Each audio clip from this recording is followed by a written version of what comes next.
1,000 miles, oil change, Black Hills, Yellowstone, South Dakota, Wyoming, Idaho, Oregon. Here we are. I didn't really know how I would make it here, what it would look like, what I'd expect, but I just found a spot to park here in Seaside, Oregon. I just kept going and going and going through the forest.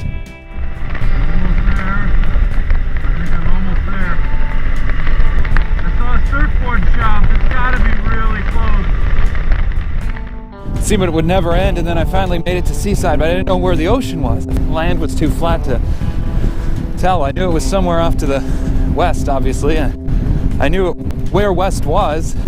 Finally just picked the first street and just went for it, and there it was. The town is a beach town with little surfer shops, and I don't know, everything just kind of has the aura of vacation around it. You can smell the sunscreen. You just feel the salt and smell it. I haven't smelled the ocean in a long time. Looks like there's a little divider between me and the ocean.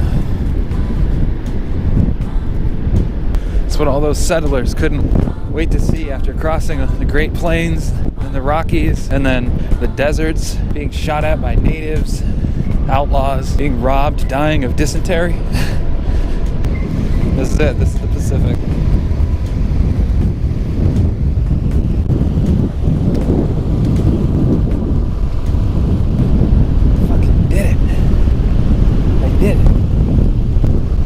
Made it all the way here.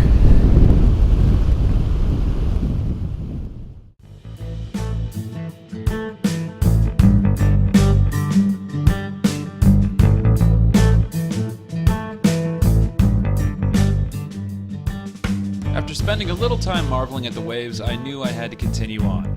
It was morning still, and I had a strict plan to adhere to. I now turned my wheels north to head toward the state of Washington. A choice destination for this journey was Seaside, but my final destination for today will be in Seattle. First, I'll have to navigate through the temperate rainforest of the Cascades to get to Seattle, then through the concrete human jungle to get to my friend Chelsea's place, where I'll be spending a few nights. All this talk about Washington and the Cascades reminds me. There's some other separatist sentiment here, but a different kind of movement. Phantom borders the Republic of Cascadia.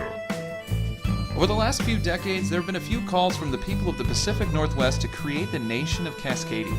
The interesting part is, this movement is international. Cascadia includes the states of Oregon, Washington, and the province of British Columbia in Canada. The people of these regions embrace a single flag known as the Doug flag, which has been slapped on beer labels, carried at soccer matches, and flown at environmental protests. Cascadia's concept revolves around its bioregionalism, environmentalism, and economic unity. The artist of the Doug flag says Cascadia is less about creating its own nation and more about the survival of peak oil, climate change, and other future environmental and socioeconomic issues. The people of Cascadia see themselves as a beacon of environmental conservationism. Unlike the conservative secessionist movement of Jefferson to the south, the Cascadian movement is seen as more of a liberal one. You can see it in the cities of Portland, Seattle, and Vancouver, each of which is a beacon of counterculture in comparison to other regions of their respective nations. The three cities also participate in the MLS Cascadia Cup, where the Doug flag is commonly displayed. Economically, in 2008, the Pacific Coast Collaborative was signed, reining in new policies regarding environmental, forestry and fishery management, transportation services, and tourism. Measures such as these are strong indicators of the cultural unity of Cascadia. While the movement has favorable public support, the chances of an independent Cascadia becoming its own nation are very, very slim.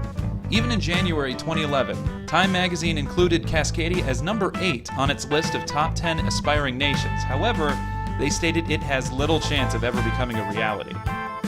There are advocacy groups and political parties such as Cascadia Now and the Cascadia Independence Party that promote and support the idea of an independent Cascadia.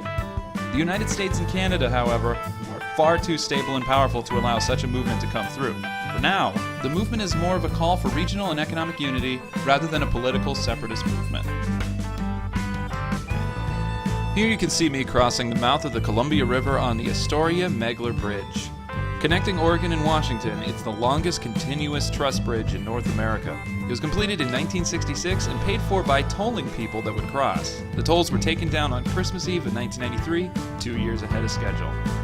This 4-mile bridge will serve as my gateway to Washington, the Evergreen State.